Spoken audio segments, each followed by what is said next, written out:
नमो भगवते वासुदेवाय। प्रेम से बोलिए श्री हरि विष्णु की जय, माँ लक्ष्मी की जय, ग्यारस माता की जय। नमस्कार श्रोतागण, भगवान श्री हरि विष्णु माँ लक्ष्मी की कृपा आप सभी पर बनी रहे। आज हम श्रवण करेंगे मोक्षदा एकादशी की पावन कथा का।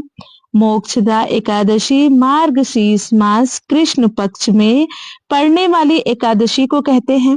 मार्गशीर्ष मास के शुक्ल पक्ष की मोक्षदा एकादशी का जो व्रत करते हैं उनके समस्त पाप नष्ट हो जाते हैं। इस व्रत से बढ़कर मोक्ष देने वाला और कोई व्रत नहीं है।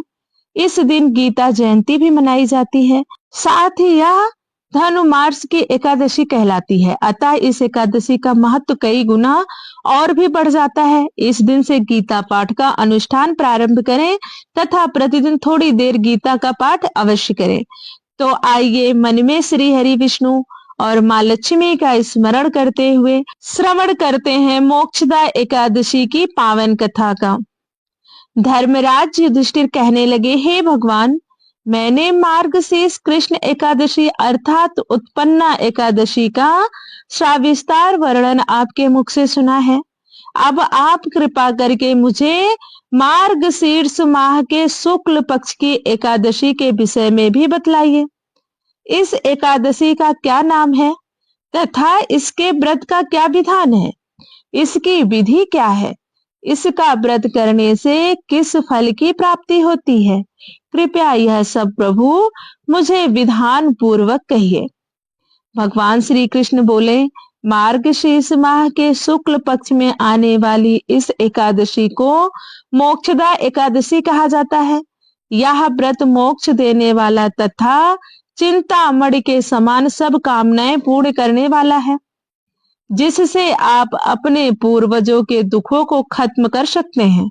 इसका महात्म्य मैं तुमसे कहता हूँ, ध्यान पूर्वक सुनो। गोकुल नाम के नगर में बैखानस नाम का राजा राज्य करता था। उसके राज्य में चारों वेदों के ज्ञाता ब्राह्मण रहते थे। वह राजा अपनी प्रजा का पुत्रवत पालन करता था।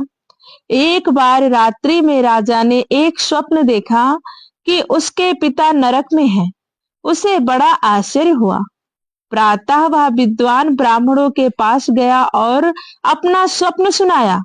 कहा, मैंने अपने पिता को नरक में कष्ट उठाते देखा है। उन्होंने मुझसे कहा है कि हे पुत्र, मैं नरक में पड़ा हूँ, यहाँ से तुम मुझे मुक्त कराओ। जब से मैंने यह वचन सुने हैं तब से मैं बहुत बेचैन हूँ।